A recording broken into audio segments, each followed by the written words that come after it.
I would have হয়ে যাচ্ছে I'd have সুন্দর না?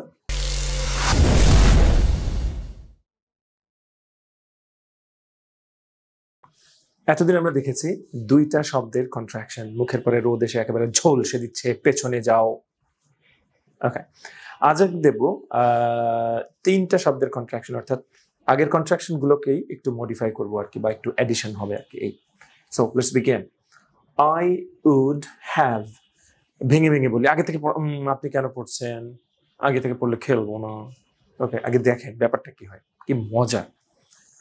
I would আমরা শিখেছি কন্ট্রাকশন করলে হয় odd, মনে আছে? সেই once upon a time শিখেছিলাম।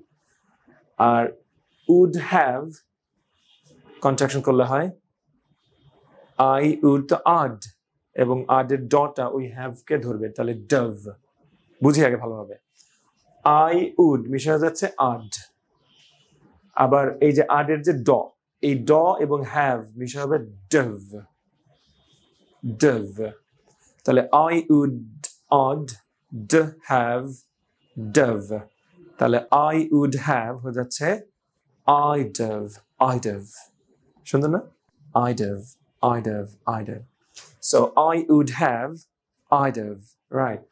You would have, you'd have. He would have, he'd have. He'd have done it. আমরা এক্সাম্পল দেখবো। She would have, she'd have.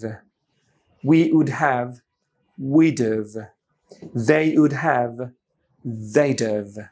কি সুন্দর। আমরা এক্সাম্পল দেখি। I would have, I'd have done it. I'd have done it. I'd have done it. তাহলে I would have done it becomes I'd have done it. So smart. You would have done it. You'd have done it. You'd have done it. He would have done it. He'd have done it. আপনার ডান দিয়ে করছি আপাতত। She would have done it. She'd have done it. We would have done it. We'd have done it. They would have done it. They'd have done it. বারবার পড়তে থাকুন যেন brain এগুলোর সাথে অভ্যস্ত হতে পারে। আমরা এইভাবে শুনে অভ্যস্ত না, বলা তো অনেক দূরের কথা। সো শুনে শুনে ব্রেইনকে আগে অভ্যস্ত করতে হবে, দেন সেই অনুযায়ী আস্তে আস্তে আমাদের মুখে আসবে। কারণ আমাদের শেখার শুরুই হয় কিন্তু পড়ার মাধ্যমে না, শোনার মাধ্যমে, তাই না? ছোটবেলায় আপনি শুনে শুনে শিখেছেন, বাবা বলা, মা বলা, এটা সেটা বলা। So that's it. সো এটার সাথে মুভি ক্লিপস থাকছে আশা করছি, আমরা দেখবো সেগুলো এবং সেই অনুযায়ী বলার চেষ্টা করবো। So try that and follow আস। ভালো থাকুন, বাই।